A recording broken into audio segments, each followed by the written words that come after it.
Sudah punya semua? Sudah, Pak. Sudah, Pak. Oke, kalau sudah kalian buka sendiri ya di device kalian untuk slide-nya gitu ya. Nanti beberapa akan saya tuliskan di sini, beberapa juga nanti kita bisa share screen lagi. Oke, kalau kita lihat, sebentar.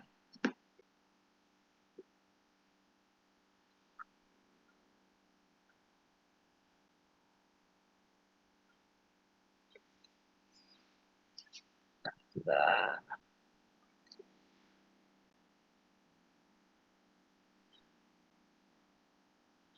Nah,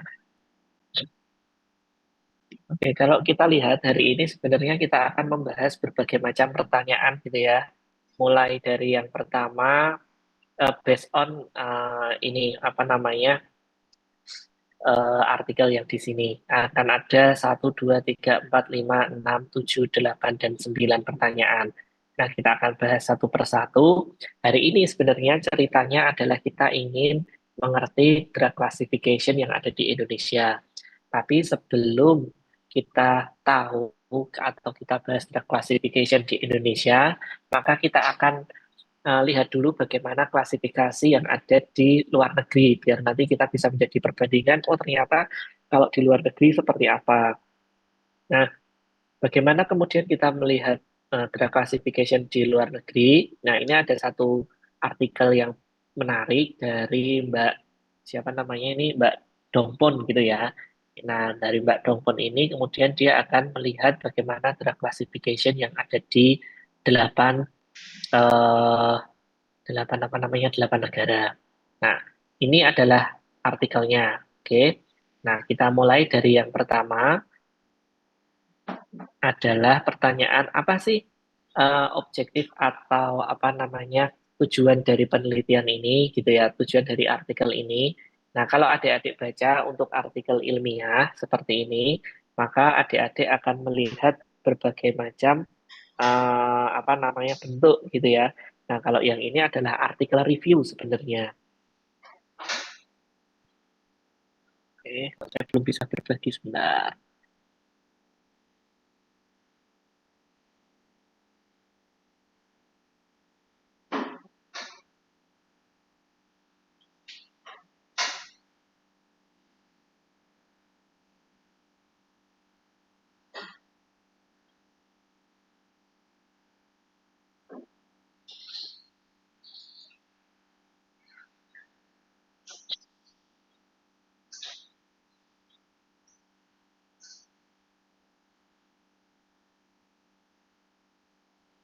Oke, nah karena tadi pertanyaan yang pertama,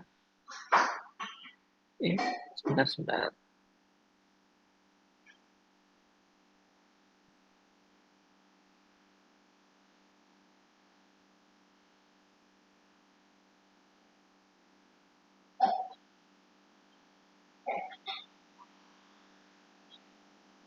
Di pertanyaan yang pertama adalah apa sih objektifnya gitu ya. Nah, objektif ini kalau kalian lihat kalau di struktur artikel ilmiah kan yang pertama ada abstrak gitu ya. Kemudian yang kedua ada introduction, yang ketiga ada method, kemudian yang keempat ada result, kemudian ada discussion, yang kelima adalah ada kesimpulan atau conclusion. Nah, objektif itu pasti berada di introduction-nya. Nah, di introduction-nya ini cari di paling bawah. Nah, kalau kita lihat untuk artikel ini, sebenarnya objektifnya ada 3. Apa saja objektifnya yang ada di sini? Nah, kalian bisa lihat nih di bagian bawah untuk introduction. Yang pertama adalah sebenarnya kita pengen tahu drug classification system yang existing sekarang ada. Kemudian yang kedua adalah apa kriteria dari masing-masing drug classification. Yang ketiga adalah how drug regulatory agency itu kemudian memasukkan obat ini ke dalam golongan yang mana, seperti itu. Nah, Drug Regulatory Agency itu kalau di Indonesia namanya BPOM gitu ya. Kalau misalkan di luar negeri, misalkan di mana namanya di Amerika, namanya adalah FDA. Nah, artikel ini sebenarnya akan membahas tiga hal tadi. Yang pertama, drug klasifikasinya seperti apa. Yang kedua, kriteria dari masing-masing klasifikasi.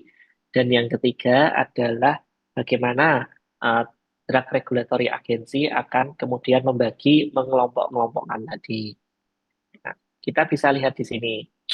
Kalau misalkan kita lihat artikel tadi itu ada 8 negara yang kemudian dilihat. Kalau ini kan latar belakangnya seperti ini. Artikel ini apa namanya? Karena autornya di Thailand, sebenarnya dia pengen tahu Thailand ini bagaimana sih mengelompokkan apa namanya obatnya, mengklasifikasikan obatnya. Apakah memang sudah tepat atau ada hal-hal yang memang harus diperbaiki. Oleh karena itu, si Mbak Dongpon ini kemudian mencari tahu seperti apa sih klasifikasi dan kriteria di masing-masing negara. Nah, oleh karena itu dia kemudian mencari ada 8 negara yang digunakan sebagai perbandingan, yang salah satunya adalah Thailand. 8 di sini, Thailand tadi negaranya sendiri ya, 8 ini bisa dibagi menjadi dua. Yang pertama adalah stringent, apa namanya, stringent country, artinya sebenarnya country atau negara yang memiliki, yang sudah established, sudah mapan, apa namanya, peraturannya, sudah mapan sistem kesehatannya. Yang kedua adalah negara-negara tetangga, negara tetangga dari si apa namanya Thailand gitu ya.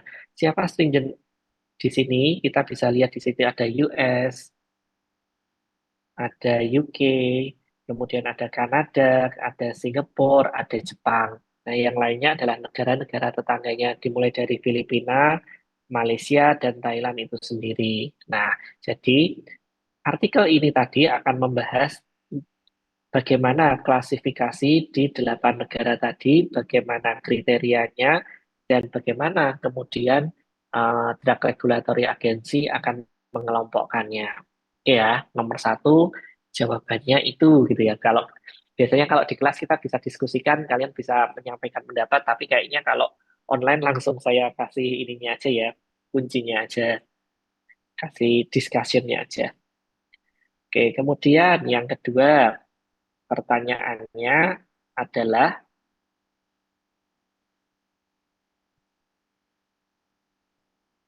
kenapa sih perlu obat itu perlu diklasifikasikan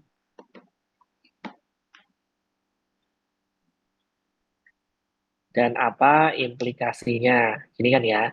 Nah, kalau adik-adik sudah baca tadi atau kemarin gitu ya, karena ini sudah saya berikan mungkin 1 minggu yang lalu, kenapa kemudian perlu diklasifikasi? Nah, sebenarnya ketika kita bicara tentang drug atau tentang obat yang adik-adik akan pelajari, hanya akan ada dua yang kemudian menjadi pokok bahasan penting, yaitu efikasi, yang kedua adalah tentang safety-nya. Nah, klasifikasi obat itu sebenarnya pada tahap yang di sini safety-nya. Artinya apa? Artinya adalah si negara atau apa namanya pemerintah ingin bahwa eh, obatnya itu bisa aman digunakan, aman dikonsumsi untuk warga negaranya. Gitu. Kenapa? Karena mungkin kita bisa tahu bahwa sebenarnya obat itu dua sisi mata mata yang berbeda gitu ya. Kalau dosisnya tepat dia jadi obat, tetapi kalau misalkan dia salah dosisnya atau salah penggunaannya sebenarnya malah bisa kemudian membahayakan kita. Dan mungkin ada beberapa obat yang ketika diminum dengan tidak baik atau tidak sesuai dengan yang dianjurkan malah jadi kemudian bisa merusak dari organ kita. Jadi sebenarnya kenapa harus diklasifikasi adalah masalah safety untuk melindungi apa namanya masyarakat agar bisa menggunakan obat dengan baik. Nah, kemudian apa klasifikasinya? Klasifikasinya bisa setidaknya kita bagi menjadi dua untuk sama besarnya, untuk golongan besarnya. Yang pertama adalah prescription drug dan yang kedua adalah non prescription drug atau obat dengan resep dan obat tanpa resep. Ketika kemudian apa namanya obat ini digolongkan apakah masuk ke dalam obat resep atau kemudian obat ini digolongkan menjadi obat yang tanpa resep, apakah kemudian ada implikasinya? Pasti ada. Apa yang kemudian menjadi implikasinya? Yang pertama, ya, yang pertama adalah tentang apa? Drug aksesnya. Bagaimana tentang drug akses? Sebenarnya obat yang kemudian ada di sini, orang itu kemudian tidak bisa membeli sendiri. Dia membutuhkan provider kesehatan yang lain untuk kemudian bisa mendapatkannya. Siapa provider kesehatan yang lainnya? Adalah dokter. Jadi ketika obat digolongkan menjadi prescription drug, dia membutuhkan dokter untuk kemudian bisa mengakses itu. Gitu. Loh, kok kemudian terlalu susah nggak? Ya memang susah, tetapi tidak kemudian susah nggak dibandingkan dengan yang non prescription? Ya lebih susah, tetapi ini untuk menjamin safety-nya. Jangan sampai obat tadi bisa disalahgunakan atau justru malah obat tadi bisa membahayakan. Karena tujuan dari pengobatannya sebenarnya pengennya sembuh gitu. Tapi kalau kemudian yang ada di non prescription drug gimana? Ya bebas tanpa resep dokter gitu. Obat bisa dibeli di mana saja. Masyarakat bisa dengan mudah kemudian mendapatkan obat-obat tadi. Yang kedua, selain drug access-nya adalah apa? Channel distribution-nya atau tempat di mana dia bisa membeli.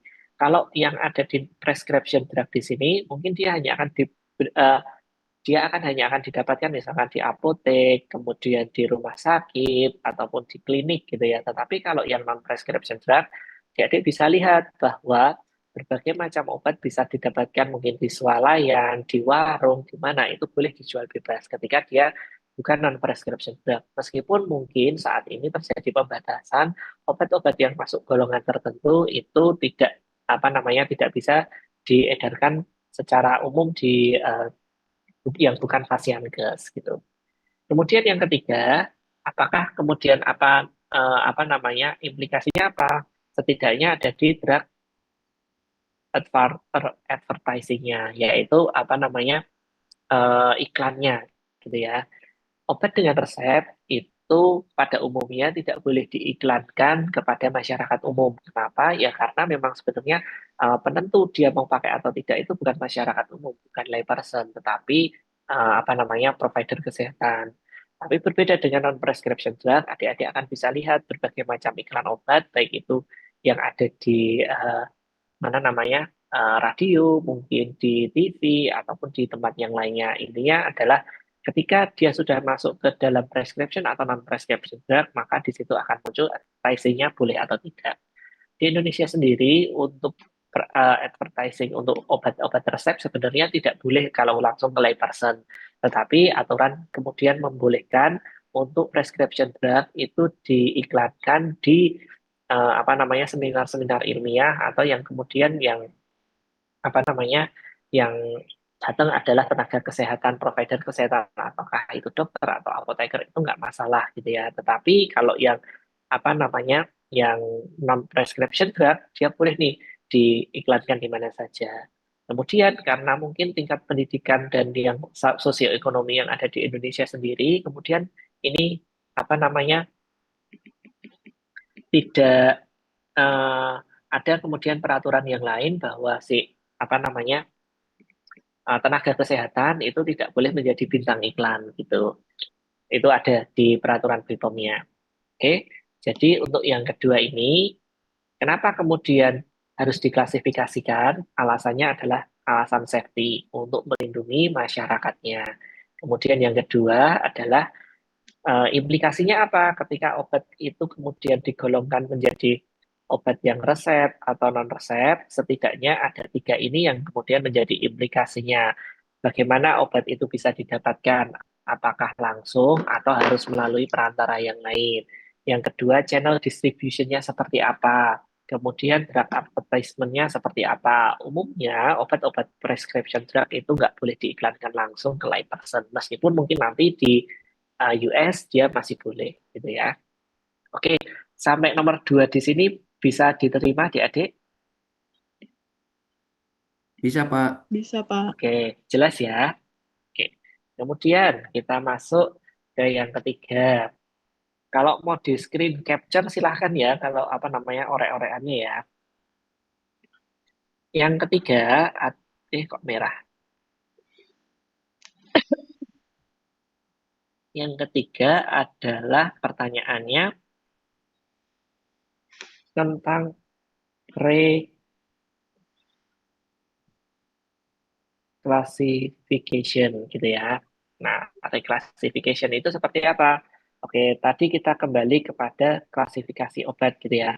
Ketika obat kemudian sudah digolongkan menjadi obat resep dan non-resep gitu, apakah ketika obat itu sudah digolongkan berada di sini akan terus ada di sini gitu? Ternyata tidak, adik-adik.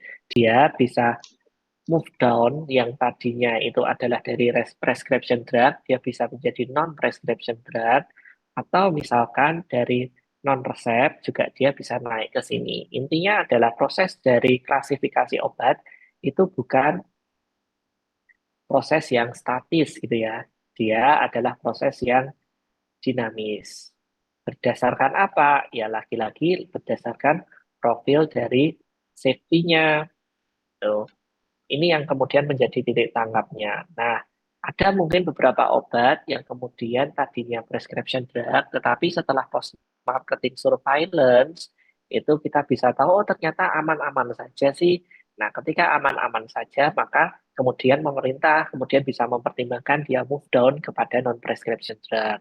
Atau misalkan, kalau misalkan setelah digunakan beberapa lama, ternyata laporan efek sampingnya obat itu terlalu tinggi atau terlalu banyak, atau mungkin justru akan membahayakan, maka pemerintah juga bisa nih, Drug Regulatory Agency bisa move up dari yang tadinya non-prescription drug ke prescription drug, gitu ya. Di Indonesia contohnya seperti apa? Apakah hal ini apa namanya terjadi? Pernah terjadi adik-adik yang belum lama ini adalah yang dinamakan cetirizine. Cetirizine ini adalah antihistamin generasi yang kedua gitu ya. Antihistamin ini ya gampangnya adalah untuk alergi gatal-gatal gitu ya. Kalau kita bisa lihat kalau kita telah lebih lanjut untuk antihistamin itu sebenarnya ada beberapa golongan gitu ya. Kalau yang antihistamin generasi satu itu yang efek sedatif atau efek ngantuknya banyak. Contohnya adalah apa namanya CTM gitu. Yang kedua adalah antihistamin yang generasi kedua yang sebenarnya efek kantuknya itu sudah diringankan atau sudah minimal sekali. Contohnya cetirizine dan loratadine gitu. Jadi kalau misalkan adik-adik minum cetirizine atau loratadine, semestinya sudah nggak akan ngantuk kecuali kalau adik-adik sangat sensitif. Gitu. Nah, cetirizine ini tadinya adalah obat keras atau prescription drug, tetapi belum lama ini kemudian dia move down menjadi obat bebas terbatas gitu di Indonesia. Ada lagi nggak? Ada, misalkan adalah asetil sistein. Nah, asetilsistein ini apa? Asetilsistein ini adalah salah satu mukolitik atau yang untuk memecah dahak. Kalau kita bicara tentang batuk, maka di sana akan ada tiga subkelas terapi gitu ya. Yang pertama adalah ekspektoran atau pengeluar dahak. Yang kedua adalah antitusif. Kalau antitusif itu untuk menekan batuk, biasanya untuk batuk kering. Kalau yang ekspektoran untuk batuk berdahak. Nah, kalau asetilsistein ini juga untuk batuk berdahak, tetapi fungsinya adalah memecah yang tadinya mukus-mukusnya itu kental, kemudian diencerkan menggunakan mukolitik tadi. Nah, asetilsistein ini tadinya juga obat keras yang kemudian berubah menjadi obat bebas terbatas gitu. Ini turun apa namanya move down-nya ini habis-habis COVID kemarin gitu ya tadi. Karena mungkin salah satunya adalah dari aspek safety, yang kedua didukung dengan ini penggunaannya yang cukup tinggi gitu. Jadi dia akan kemudian oleh pemerintah di move down-kan. Nah kalau yang move up ada nggak? Ada. Kalau yang move up, kalau misalkan kalian lihat atau yang dulu ngetren adalah ini dek, kalau kalian sariawan pakainya apa? Kalau sariawan adik-adik misalkan biasanya adalah pakainya adalah Albutil ya. Ini merek dagang gitu ya, saya sebutkan di sini biar tidak untuk tujuan promosi, tetapi sebagai contoh. Albutil ini tadinya itu adalah obat bebas terbatas, tetapi kemudian dia move up menjadi obat keras. Atau misalkan kalau adik-adik tahu ada yang dinamakan Proris sirup, Prorisnya tetapi yang forte yang biru, itu tadinya juga obat bebas terbatas, kemudian karena mungkin profil safety dan yang lainnya, tapi terutama karena profil safety, maka dia kemudian move up juga menjadi obat keras. Nah, apa kemudian implikasinya ketika ada di Indonesia menjadi obat keras? Maka obat tadi selain tidak boleh dibeli dengan tanpa resep dokter, maka di apotek juga dia tidak akan didisplay di luar gitu ya. Dia akan didisplay di dalam, tidak akan terlihat oleh pasien. Oke. Jadi nomor tiga isinya itu apa namanya pembahasannya itu. Kenapa sih harus diklasifikasi gitu? Yang penting tujuannya adalah klasifikasi ini bukan proses yang statis ya. Artinya dia bisa berubah seiring berjalannya waktu. Apakah ada evidence-evidence tertentu yang terbaru mengatakan seperti apa? Evidence-nya tentang apa? Evidence-nya adalah tentang safety. Contohnya di Indonesia ada nggak? Ada tentang cetirizine, asetilcysteine, itu yang move down, atau yang move up adalah albutil. Nah, kalau di apa namanya paper yang adik-adik baca di situ ada mungkin move up dan move down-nya mungkin kalau di situ kalau tidak salah tentang diclofenac gitu ya, diclofenac, kemudian loratadine ataupun yang lainnya sebenarnya sama. Yang pertama adalah yang menjadi pokok titik tentu adalah tentang safety-nya. Oke, itu yang nomor tiga gitu ya. Kemudian kita beralih ke yang nomor empat. Kita,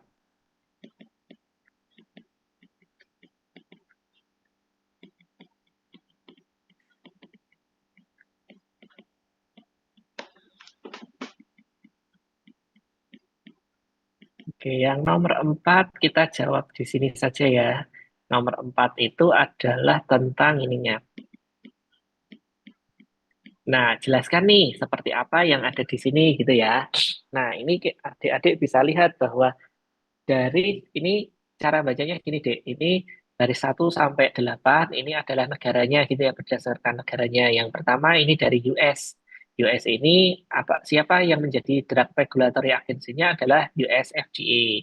Kemudian di Thailand ini ada Thai FDA gitu ya. Kalau di Indonesia mungkin ini belum ada di Indonesia karena dia tidak menginclude Indonesia. Nah, kemudian bagaimana pembagiannya di dunia gitu ya di 8 negara ini? Jadi ceritanya gini, setiap negara itu memiliki pembagian atau klasifikasi yang tersendiri sendiri-sendiri gitu ya. Tetapi setidaknya mereka juga akan mengklasifikasikan menjadi dua bagian besar. Yang pertama adalah prescription drug di sini, prescription drug dan non-prescription drug. Nah, tapi kemudian di masing-masing negara ini namanya bisa berbeda-beda gitu ya. Di US sendiri namanya untuk obat resep apa ya sama prescription drug. Kalau untuk non-prescription drug ternyata di sana namanya over the counter drug. Masing-masing negara memiliki karakteristik dan masing-masing negara memiliki namanya sendiri-sendiri. Nah, karena ini kemudian dalam rangka untuk bagaimana kita bisa memahami dengan baik 8 tadi, autornya kemudian membagi obat tadi menjadi lima kategori menurut dia. Yang pertama di sini adalah prescription drug yang dikasih warna merah. Yang kedua adalah BTC drug, behind the counter drug. Yang ketiga adalah transitional drug. Yang keempat adalah open shelf drug. Yang kelima adalah general sale list drug. Nah, disinilah yang kemudian dia membagi menjadi 5 tadi. Nah, coba ketika kita lihat di sini deh, ada prescription drug ya. Walaupun secara umum namanya prescription drug, ternyata di sini negara-negara yang lain itu menyebutkan, memberikan nama yang berbeda-beda. Kalau di Jepang ternyata namanya pharmacy drug. Kalau di Malaysia namanya Group B. Kalau di Kanada namanya Schedule One. Kalau di Thailand namanya Control Drug. Gitu. Bagaimana dengan apa namanya yang biru? Yang biru ini ada di 1, 2, 3, 4, 5, 6 gitu ya. Hampir di semua negara kecuali US dan Jepang gitu. Yang biru ini seperti apa? Sebenarnya yang biru ini klasifikasinya adalah dia tidak butuh resep, tetapi dia butuh apoteker di sana. Nah, ketika dia bisa bertemu dengan apoteker, maka kemudian dia bisa menyerahkan obat tadi. Si pasien bisa membeli obat tadi. Dan kemudian sesuai dengan namanya adalah behind the counter, maka obat tadi tidak diletakkan di depan, tetapi di belakang. Nah, ini ada yang menarik ternyata yang kemudian mungkin nggak bisa diklasifikasikan sama dengan ini gitu ya, tetapi ini ada di Jepang. Di Jepang ini ada yang namanya transitional drug kategori. Jadi kalau obat mau move down dari prescription drug ke non prescription drug, dia akan berada di transitional drug dulu. Tapi ini hanya ada di Jepang.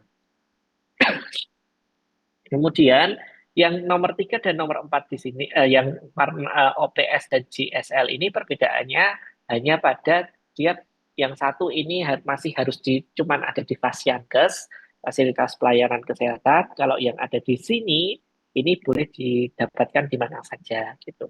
Nah, cerita cerita lengkapnya seperti itu secara garis besar. Bahwa dari 8 negara tadi dibagi menjadi dua, prescription drug dan non prescription drug. Karena masing-masing negara memiliki karakteristik masing-masing, oleh karena itu si author kemudian membaginya menjadi 5, mana sih yang sama gitu ya. Kalau kita lihat ternyata di Thailand itu namanya dangerous drug gitu ya. Kita kalau dangerous drug sudah bayanginnya obatnya berbahaya, tetapi ternyata ini kategorinya tuh sama dengan yang ada di behind the counter ternyata. Nah, seperti itu. Untuk memudahkan dia kemudian membagi menjadi 5 dan bentuknya seperti ini. Nah, apa yang kemudian menjadi pertanyaan selanjutnya itu sebenarnya masuk ya di question nomor 5. Question nomor 5 adalah apa sih kemudian masing-masing karakteristiknya? Karakteristik dari masing-masing ini adik-adik bisa lihat sebenarnya di tabel keempat gitu ya. Nah, dimulai dari gatekeeper-nya. Gatekeeper itu sebenarnya siapa sih yang menjadi penentu dia bisa lepas atau tidak gitu ya. Kalau di prescription drug pasti siapa dokternya. Kalau di sini di BTC apoteker, tetapi untuk OPS dan GSL enggak. Kemudian membutuhkan resep atau tidak, semua yang kemudian BTC sampai transitional drug itu enggak, tetapi hanya dia saja. Nah, ini yang kemudian membedakan hospital distribution channel-nya. Termasuk ketika saat ini adalah tentang penjualan online, distribusi online, bagaimana, apakah ada perbedaannya. Nah, tadi apa namanya sudah saya sampaikan di depan, implikasinya seperti apa, salah satunya adalah permissionnya direct, apa namanya, apakah boleh langsung ke layperson, langsung ke customer, enggak advertisingnya atau iklannya. Ternyata di US dan di Kanada boleh. Tetapi kalau di yang lainnya itu tidak untuk prescription drug, gitu ya. Itu secara garis besar untuk nomor 4 dan nomor 5. Oke, bisa dipahami adik-adik? Oke, kalau bisa kita lanjutkan ya. Nomor 6 apa? Nomor 6 pertanyaannya adalah tentang ini. Apa yang kemudian menjadi perbedaan masing-masing klasifikasinya di negara-negara tadi? Nah, ini adik-adik bisa lihat di sini, Dek. The similarities between the sample countries categorization. Nah, adik-adik bisa lihat di sini bagaimana di US, bagaimana di Jepang, gitu ya. Yang unik dari Jepang adalah dia mengenal transitional drug, ya. Jadi ketika dia downgrade atau downgrade di sini, reklasifikasi terjadi, maka dia akan masuk dulu ke transitional drug. Nah, kalau di US seperti apa ini? Coba bisa dilihat. In the US hanya ada dua kategori klasifikasi, yaitu prescription drug dan OTC. Kalau OTC di sana namanya GSL. Nggak ada yang namanya BTC gitu ya. Tetapi dilihat di sini meskipun beberapa obat OTC ini ada yang harus di keep strictly gitu ya, need to be strictly kept behind the pharmacist counter. Contohnya adalah pseudoephedrine. Pseudoephedrine ini adalah dekongestan adik-adik. Nah, nanti yang seperti ini juga terjadi di Indonesia. Di Indonesia ada yang dinamakan prekursor, nanti akan kita bahas. Nah, uniknya kemudian yang ada di Kanada, deh. Yang ada di Kanada seperti apa? Kalau yang ada di Kanada ini bedanya dengan negara kesatuan dengan negara yang mungkin lebih federal gitu ya. Kalau di negara kesatuan seperti Indonesia, maka di setiap tempat, di setiap provinsi, baik dari Sabang sampai Merauke gitu, kalau yang namanya apa namanya, yang namanya metformin pasti obat keras gitu ya. Mau di Merauke, mau di Jogja, mau di mana namanya Kalimantan Selatan, mau di Ternate dan lainnya pasti sama. Tetapi berbeda dengan di Kanada. di Kanada ini drug classification-nya itu sesuai dengan state-nya masing-masing, gitu, sesuai provinsinya masing-masing, teritori masing-masing. Bisa jadi di satu teritori atau state yang satu itu masuk obat yang prescription drug, tetapi di tempat yang lain karena mungkin kondisi sosiodemografisnya berbeda, sosioekonominya berbeda, atau kondisi pendidikannya berbeda, kemudian menjadi berbeda halnya, gitu ya. Oh ya, tadi saya singgung tentang kondisi sosioekonomi ya. Sebenarnya salah satu apa namanya hal penentu juga selain profil safety-nya itu adalah di sini, Dek. Bagaimana tentang different system konteks dari apa namanya konteks dari setiap negara tadi. Nah, di sini kita bisa lihat adalah konteks sistem kesehatannya seperti apa dan kemudian level edukasinya seperti apa, kemudian sosioekonomik statusnya seperti apa gitu ya. Kita lihat di sini ini kalau health konteksnya adalah tentang apa namanya tingkat berapa sih ada dokternya per 10.000 populasi, apotekernya seperti apa, dan kemudian apakah apoteker bisa melakukan imunisasi atau tidak, dan lain-lain. Nah, contoh seperti yang di sini deh, apakah apoteker bisa imunisasi atau tidak, itu juga bisa menyebabkan perbedaan reklasifikasi atau membedakan perbedaan golongan gitu ya. Misalkan gini, kalau di Indonesia maka semua vaksin karena dia harus dengan resep dokter ya ya seperti itu pasti obat keras. Tetapi bisa jadi di tempat yang lain yang apoteker tuh bisa kok melakukan imunisasi langsung kepada pasien kepada orang gitu. Pasti obatnya yang atau pasti vaksinnya itu ada yang bukan prescription drug gitu. Paling BTC gitu ya. Karena di sini tergantung apakah dia bisa ada mandat ini atau tidak. Nah, kalau misalkan semua ketups ini yang berpengaruh seperti apa kalau densitas dari physician, densitas dari dokter, kalau semuanya kemudian semuanya menjadi ranah dokter, tetapi apa prescription drug, kemudian dokternya hanya ada sedikit, pasti akan memperkecil akses masyarakat untuk mendapatkan obat. Mungkin di daerah-daerah tertentu atau di negara-negara yang lain yang mungkin decision density dari dokternya itu kecil gitu. Ada beberapa obat yang mungkin ya udah deh ini nggak usah perlu ke dokter, ini kita golongkan menjadi non prescription drug. Gitu. Oke ya, jadi konteks sistem kesehatan di sini juga bisa mempengaruhi apa namanya penggolongan obat tadi. Selain pastinya aspek safety. Kalau misalkan aspek safety-nya apa namanya ketat, mau seperti apapun keadaan di sini, pasti kemudian dia menjadi prescription drug. Oke, itu ya.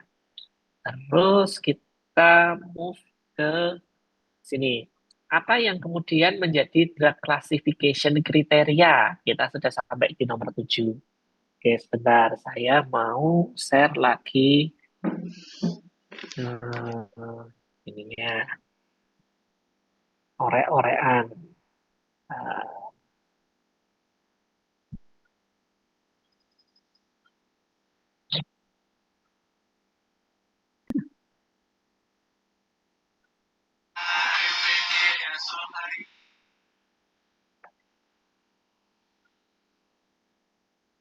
apa tadi kan pertanyaan selanjutnya adalah apa sih yang kemudian menjadi kriteria seleksi, gitu, kriteria klasifikasi gitu ya. Kriteria klasifikasi ini di nomor berapa kalau di slide saya di nomor 7, question nomor 7 ya. Nomor 7 di sini adalah kriterianya seperti apa. Nah, kriteria klasifikasi obat, drug classification kriteria, setidaknya ada pada 3 tema besar. Tema yang pertama adalah tentang apa, Dek? Disease-nya. Ini obat apa gitu. Yang kedua adalah mengenai disease karakteristik. Yang kedua adalah tentang drug safety profile. Yang ketiga adalah tentang drug karakteristik yang lain. Nah, ini sebagai contoh, misalkan ini obatnya untuk disease, misalkan apa ya? apakah layperson ya, apakah orang awam itu kemudian bisa mendiagnosis penyakit dengan mudah gitu. Kalau misalkan apa namanya penyakit tadi itu bisa didiagnosis oleh apa namanya layperson itu dengan mudah, maka ada kemungkinan dia menjadi non prescription drug obat-obatnya yang ada di sini. Tapi kalau susah, maka dia akan menjadi prescription drug. Sebagai contoh, misalkan yang paling ekstrim aja untuk penyakit jantung gitu ya. Apakah kemudian layperson atau masyarakat awam itu bisa bisa apa namanya bisa mendiagnosis itukah apakah itu serangan jantung atau tidak gitu. Nah, kan nggak bisa tuh. Maka obat-obat untuk jantung itu pasti masuknya di prescription drug. Tapi berbeda misalkan nih ada yang namanya mungkin kita obat jamur gitu ya. Misalkan apa namanya ada jamur kulit gitu. Nah, layperson itu relatif lebih mudah untuk membedakan ini jamur atau bukan. Oh, ini kalau bercaknya seperti ini jamur gitu. Itu akan menjadi mungkin lebih lebih mudah gitu ya, lebih bisa diterima. Mereka bisa kemudian melakukan self diagnosis seperti itu atau menentukan penyakitnya apa. Nah, kalau yang seperti itu, kemudian ketika disease-nya mudah untuk didiagnosis, ada kemungkinan nih dia masuk ke non-prescription drug gitu ya. Meskipun kalau kita lihat nanti, kalau untuk obat jamur di Indonesia, nanti yang non-prescription drug itu yang topikal aja, yang oral tetap prescription drug. Yang kedua nih, kan ini kalau yang diagnosisnya mudah, yang susah, pasti nanti jadi prescription drug ya. Kemudian yang kedua kalau diagnosisnya mudah, boleh jadi dia jadi non prescription drug. Tetapi kemudian masuk ke sini drug safety atau sorry, apakah kemudian monitoring apa namanya monitoring atau manajemen obatnya bisa menjadi baik atau tidak atau mudah atau tidak. Maka di sini bisa dibagi menjadi dua dari manajemennya. Kalau misalkan sudah sembuh, kalau misalkan simptomnya meningkat, bisa nggak kemudian layperson ini mengubah regimen terapinya gitu? Atau kalau misalkan memburuk, bagaimana regimen terapinya mudah atau tidak disesuaikan gitu? Nah, kalau yang kemudian manajemennya itu mudah, maka bisa jadi dia bisa masuk ke non-prescription drug. Tetapi kalau yang tidak mudah, maka dia pasti akan masuknya tetap di prescription drug. Nah, selanjutnya tentang other karakteristik ini seperti apa? Contoh misalkan mungkin terkait dengan bentuk ya, bentuk sediaannya. Kalau misalkan dia apa namanya eh, injeksi gitu, injeksi pasti dia akan karena membutuhkan orang lain atau apa namanya tenaga kesehatan untuk memberikannya atau menggunakannya, pasti dia pakainya adalah non sorry prescription drug. Nah, ada nggak yang lain tentang bentuknya? Ternyata ada. Contohnya misalkan antibiotik gitu ya. Untuk antibiotik oral gitu ya, pasti dia masuknya adalah prescription drug. Karena apa? Ketika salah penggunaan atau penggunaannya tidak baik, dia akan menyebabkan resistensi. Nah, ketika resistensi malah justru efeknya akan menjadi lebih banyak atau lebih berbahaya. Nah, bahayanya resistensi itu bukan hanya untuk dirinya sendiri, tetapi untuk orang lain. Nah, disinilah yang kemudian menjadi titik tangkap untuk other drug karakteristik di sini. Kalau misalkan obatnya berupa mungkin paracetamol gitu ya, kalau misalkan demam boleh nggak? Bagaimana? Boleh diminum lagi nggak? Atau apa namanya sudah dihentikan atau belum? Atau misalkan obat batuk itu akan lebih mudah untuk kemudian manajemen obatnya atau mengganti, menaikkan, menurunkan regimen terapinya itu pasti akan masuk ke non prescription drug. Atau bisa jadi ini adik-adik, apa namanya, ada obat tertentu yang mungkin eh, efek sampingnya atau sorry, ketika tidak digunakan dengan baik, maka obat ini justru malah menjadi disalahgunakan gitu. Nah, kalau yang seperti itu mungkin bisa menjadi yang prescription drug, tergantung dari negara-negaranya tadi. Oke, nah selanjutnya kita masuk ke yang nomor 8 gitu ya. Yang nomor 8 seperti apa?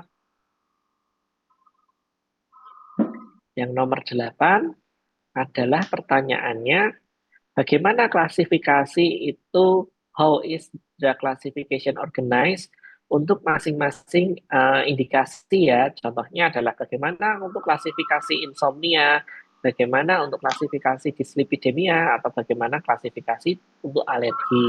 Nah, ini adik-adik bisa lihat di sebelah sini untuk aktualnya seperti apa.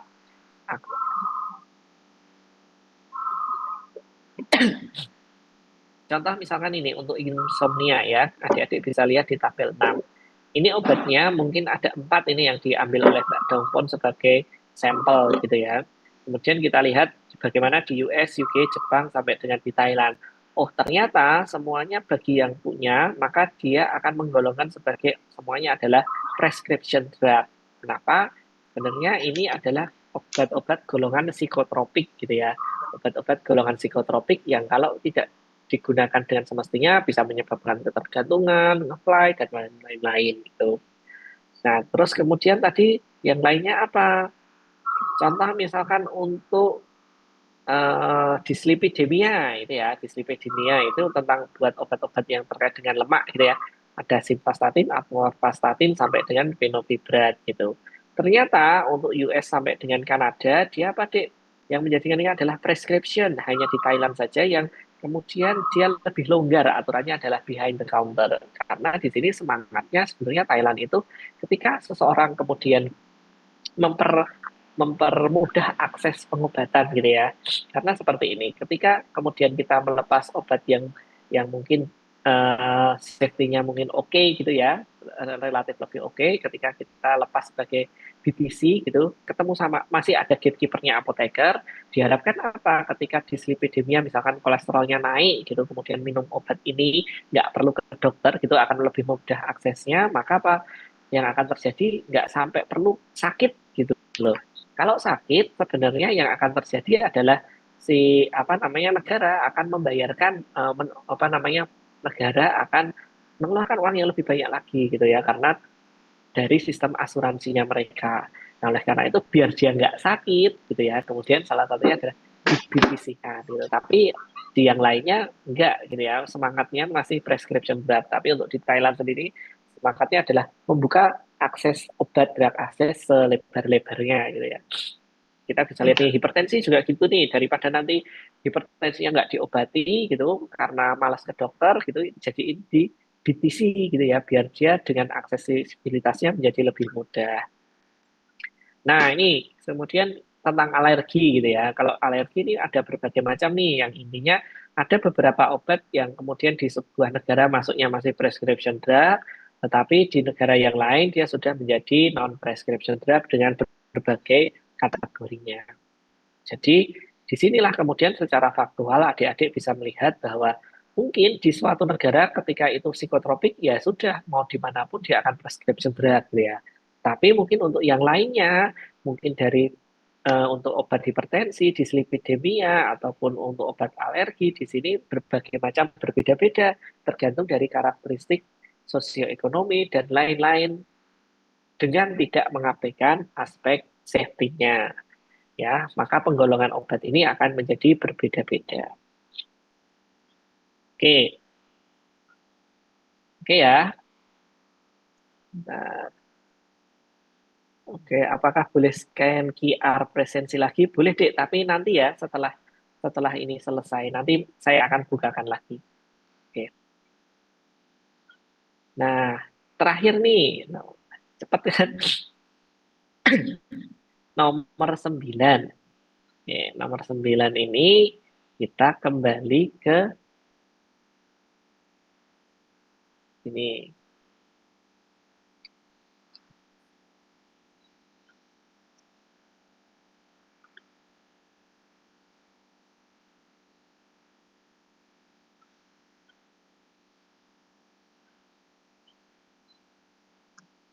Nah, di sini kalau tadi kita sudah melihat dari paper tadi, kita bisa tahu nih bagaimana klasifikasi di negara-negara yang lain, baik itu yang stringent, entah itu yang negara tetangganya Thailand gitu ya. Kemudian bagaimana dengan di Indonesia gitu. Nah, untuk di Indonesia sebenarnya untuk drug classification itu dasarnya adalah Undang-Undang Kesehatan nomor 17 tahun 2023 gitu ya. Undang-undang yang baru di sini untuk obat itu diklasifikasikan menjadi dua, yaitu obat dengan resep, kemudian obat tanpa resep. Nah, di UU ini adik-adik sudah download belum? Kalau belum download, silahkan download ya. Nanti bagaimana caranya, silahkan tinggal dilihat aja, dipakai fitur Find gitu, Find 320 gitu ya. Masukkan aja ketik 320, maka di sana akan langsung tertera eh, penggolongan obat. Nah, obat resep ini dibagi menjadi tiga. Yang pertama adalah obat keras, yang kedua adalah narkotika, dan yang ketiga adalah psikotropika. Tapi kalau obat tanpa resep dibagi menjadi dua, yaitu obat bebas terbatas dan obat bebas. Nah, di sini masing-masing pengertiannya adik-adik bisa merujuk nih di Undang-Undang Kesehatan yang sudah saya sampaikan kemarin itu. Nah, kriterianya seperti apa? Sebenarnya sudah juga sebenarnya sama aja kalau resep ya harus dengan resep, kalau yang tanpa resep bisa diakses bebas. Nah, tapi di sini juga ada nih, Dek. Adakah di sana disebutkan bahwa ada nggak obat keras yang boleh diserahkan oleh apoteker tanpa resep dokter gitu? Ternyata ada, Dek. Ada golongan obat keras yang boleh diserahkan oleh apoteker tanpa resep dokter. Di situ dinamakan dengan obat wajib apotek. Ya, namanya obat wajib apotek. Nah, obat wajib apotek ini bukan obat yang harus ada di apotek, pengertiannya. Bukan obat yang harus ada di apotek, tetapi obat keras yang bisa diserahkan tanpa resep oleh apoteker. Gitu. Nah, kalau narkotika sama ya, narkotika mungkin yang terkenal apa contohnya? Contohnya adalah mungkin morfin, kodein, analgesik-analgesik yang masuk opioid. Kalau psikotropika tadi ya, yang pakai pam, lorazepam, alprazolam, diazepam, dan lain-lain. Nah, kalau obat bebas terbatas, itu contohnya apa? Mungkin obat-obat yang mengandung golongan pseudoephedrine, tetapi yang kekuatan senjatanya kecil. Kalau misalkan obat bebas ini biasanya paracetamol dan lain-lain yang lingkarannya hijau. Nah, di sini juga ada penandaan-penandaannya, Dek. Kalau yang di obat bebas itu lingkarannya hijau. Kalau bebas terbatas lingkarannya biru. Kalau obat keras nanti lingkarannya merah disertai dengan huruf K. Kalau narkotik ada apa namanya? Jelek nih. Apa namanya? Ada ininya sendiri. Nah, selain penggolongan yang seperti ini, ada juga yang dinamakan apa namanya obat yang dinamakan prekursor. Obat prekursor ini apa? Sebenarnya obat-obat yang kemudian digolongkan atau diatur tersendiri gitu ya. Kenapa harus diatur tersendiri? Obat prekursor itu bisa ketika diolah lebih lanjut, diproses lebih lanjut, bisa kemudian menjadi narkotika atau psikotropika. Oleh karena itu kemudian peredarannya lebih diketatkan lagi. Nah, contohnya apa prekursor ini? Tadi dekomistan, ya, contohnya adalah fenilpropanolamin, kemudian pseudoephedrine dan lain-lain. Tetapi tidak semua dekongestan ini adalah prekursor. Ada dekongestan yang bukan prekursor, ya. Kemudian ada kalau apa namanya prekursor ini masuknya yang mana Pak? Obat keras atau obat bebas terbatas? Ada prekursor yang masuknya obat keras, ada prekursor yang masuknya obat bebas terbatas, ya. Contohnya apa? Kalau misalkan adik-adik pilek, itu mungkin ya, saya sebut saja misalkan Tremensa gitu.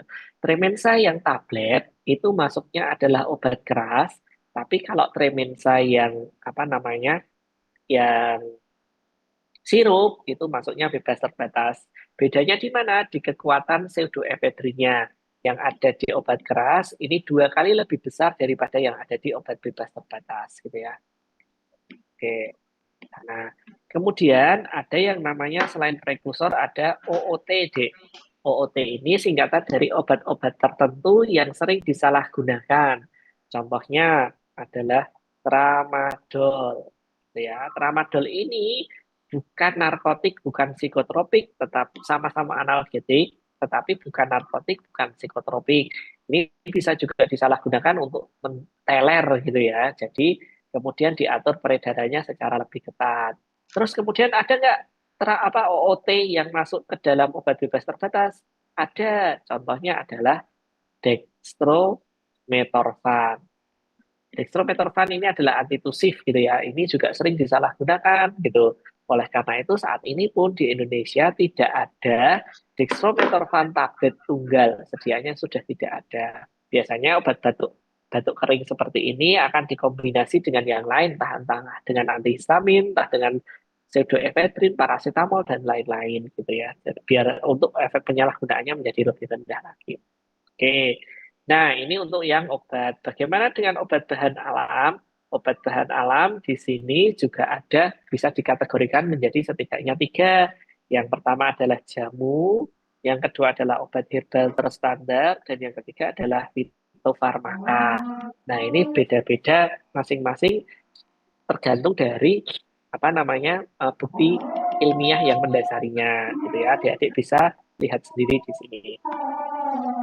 Nah, ini untuk penggolongan obat.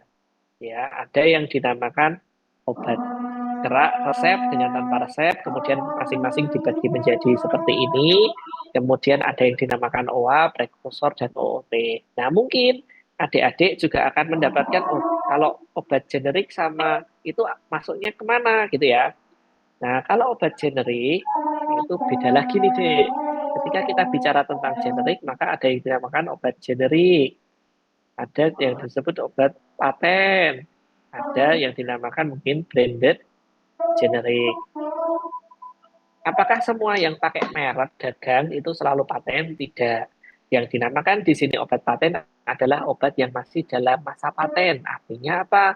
Ketika ini dimunculkan pertama kali dan dilindungi dengan masa paten, maka pabrik-pabrik obat yang lain tidak boleh membuat yang serupa dengan ini, gitu. Tidak boleh membuat yang zat aktifnya ini. Tapi setelah 20 atau 25 tahun masa patennya habis, setelah masa patennya habis, orang lain atau pabrik lain boleh nih membuat yang lainnya. Contoh misalkan dulu yang pertama kali mungkin Ponstan gitu ya yang menjadi obat patennya, tetapi saat ini Ponstan juga bukan disebut obat paten tetapi menjadi originator yang pertama kali gitu kan, seperti itu. Nah, mungkin pabrik-pabrik lain yang di Indonesia, contohnya apa? Misalkan Sanbe Pharma itu mengeluarkan apa namanya obat asamefenamat dengan nama Mevinal. Maka Mevinal tadi masuknya adalah branded generic. Terus obat generik apa? Obat generik adalah yang diedarkan dengan nama generiknya atau nama INN-nya, ya asam mefenamat tadi. Nah, ini adalah salah satu contohnya di sini. Apakah sama atau tidak? Sama adik-adik apa namanya khasiatnya. Karena sudah semua yang beredar di sini sudah diuji yang dinamakan bioavailabilitas dan bioekvivalensinya untuk kemudian tidak berbeda signifikan dengan si originatornya. Jadi kalau ditanya apakah generik dan branded generik dan originatornya sama, insya Allah sama, tidak berbeda signifikan gitu ya. Pasti ada bedanya, tetapi dijamin bahwa parameter tertentu di sini sudah tidak berbeda signifikan. Ada bedanya, tapi nggak nggak banyak gitu. Oke, dan semuanya obat yang beredar di Indonesia itu akan diregistrasikan, registrasinya lewat Badan POM gitu ya. Ini regulatornya adalah di sini Badan POM, dan untuk obat yang sudah beredar nanti akan ada nomor registrasinya. Nomor registrasinya itu terdiri dari tiga eh, huruf dan kemudian diikuti dengan rangkaian apa namanya eh, rangkaian angka gitu yang masing-masing di sini ada ciri khasnya tersendiri. Ketika kita lihat oh di depannya ternyata D, oh ternyata kita bisa tahu itu obat merek dagang bukan obat generik. Nah, adik-adik silahkan bisa merujuk kepada lihat di sini ya, lihat di BPOM-nya. Terus obat yang teregistrasi tadi, adik-adik bisa cek dari cek BPOM. Ketik aja di Google, dicek BPOM, nanti masukkan aja apa namanya, kalau misalkan mau ngecek ini sudah terregistrasi di Indonesia atau belum, atau eh, nomor izin edarnya itu masih berlaku atau tidak, bisa kecek BPOM tadi. Oke, Dek. Seperti janji saya sama PJ kelasnya tadi ya, saya nggak akan lama kalau kalau online gitu ya, nggak akan saya habiskan 2 jam gitu ya, karena mungkin adik-adik juga lelah ataupun ya berbeda konsentrasinya ketika berada di kelas ataupun berada di rumah gitu ya. Tapi nggak masalah, semuanya sudah saya sampaikan, isinya sama, hanya mungkin kita tidak berinteraksi langsung gitu ya. Semuanya sudah saya jawabkan dan konten dari materi kuliah ini sudah di saya sampaikan. Nah, sekarang yang menjadi PR adalah, nah kan tadi khususnya karena kita akan melihat bagaimana klasifikasi obat di Indonesia gitu kan ya. Nah, ini PR-nya ada di sini. Adik-adik tolong bisa lihat untuk apa saja sih obat yang masuk golongan OA gitu ya, nomor satu. Ya, tolong dicari daftar obat OA gitu. Daftar obat OA ini tidak hanya satu adik-adik, tetapi ada 4. Jadi bisa adik-adik lihat. Yang kedua adalah daftar obat prekursor. Ya, adik-adik juga harus punya nih. Terus daftar obat tertentu yang sering disalahgunakan. Daftar obat narkotik, daftar obat psikotropik gitu ya. Kemudian mengenai penggolongan obat tradisional. Nah, nanti adik-adik bisa lihat sendiri contohnya seperti apa. Dan kemudian yang terakhir adalah tolong dilihat untuk NIE-nya ya, nomor izin edar, penomorannya seperti apa. Oke, jelas?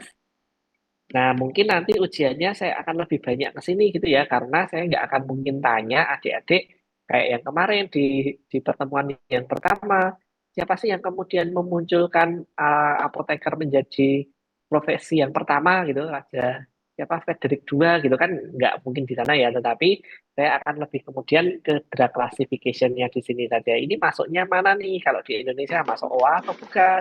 Atau misalkan ini adalah obat-obat tertentu atau bukan, mana golongan obat yang kemudian menjadi golongan itu obatnya tadi.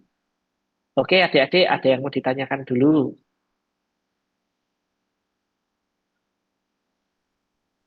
Maaf, Pak. Boleh diulang yang nomor 5 nggak ya, Pak? Nomor 5 apanya? PR-nya. Iya, PR-nya. Nomor nomor satu kan OA ya, cari list daftar obat wajib apotek. Nih, yang kedua adalah yang masuknya prekursor, list obat prekursor. Yang ketiga, list OOT, obat-obat tertentu yang sering disalahgunakan. Yang nomor 4 adalah list obat narkotika. Yang kelima adalah daftar obat psikotropika yang masuk di sana apa. Itu yang nomor 5 itu, Dik. Oke? Baik, Pak. Terima kasih. Oke, ada lagi. Permisi Silakan. Pak, permisi Pak, izin bertanya Pak. Yang tadi yang kanan setelah ini slide-nya itu apa itu Pak? Tulisannya branded generic Pak. Ini, Iya Pak. yang mana? Yang branded generic. Itu maksudnya pembagian apa ini Pak? Obat apa?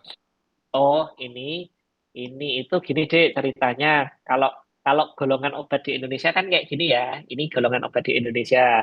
Tapi ketika Hmm. kita lihat di pasar saat ini gitu, atau mungkin adik-adik akan ada yang namanya obat generik gitu ya. Hmm. Obat generik versus mungkin obat paten gitu. Jadi saya dalam rangka menjelaskan bedanya apa sih, kapan sih obat disebut generik, kapan obat disebut obat paten, dan kapan kemudian obat ini disebut dengan branded generic. Gitu sih sebenarnya. Apa yang kemudian ada yang namanya originator. Nah, bedanya apa? Kalau tadi deh yang obat pertama kali muncul dan kemudian masih dilindungi masa patennya, itu namanya obat paten. Ya, jadi pabrik lain nggak boleh produksi obat yang serupa. Setelah masa patennya habis, obat tadi bukan lagi disebut obat paten, tetapi originator yang pertama kali muncul. Nah, ketika sudah berubah menjadi originator, maka pabrik yang lain boleh deh kemudian membuat obat yang serupa.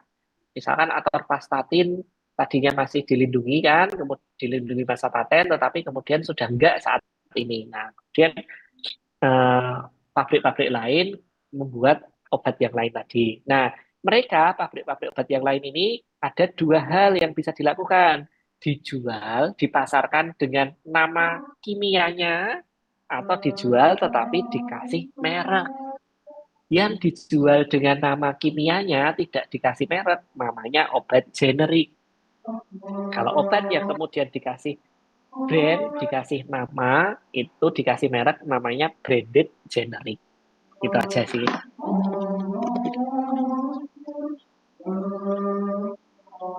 Baik, Pak. Bisa Terima kasih. menjawab? Oke.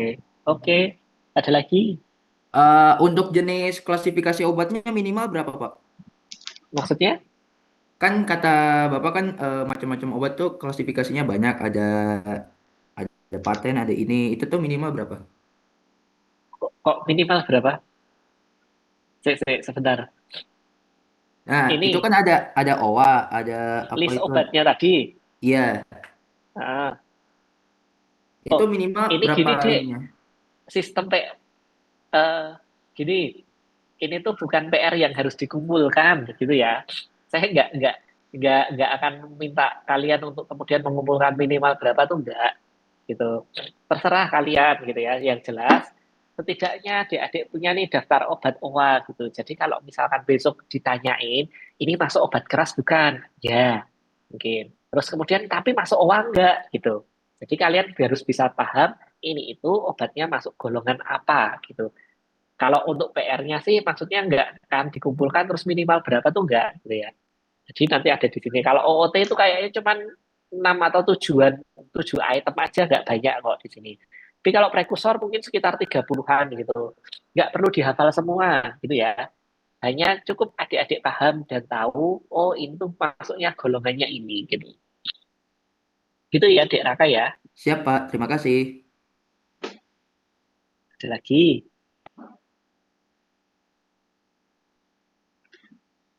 Oke, cukup.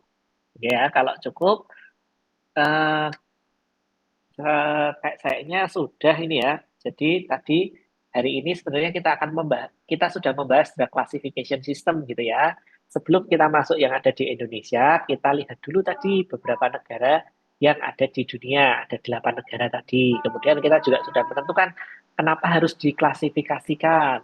Bisa nggak kemudian move up, move down, dasarnya apa, implikasinya apa, dan kemudian bagaimana penggolongan obat di negara-negara tadi. Nah, setelah kita tahu di berbagai negara tadi, baru kita masuk ke Indonesia.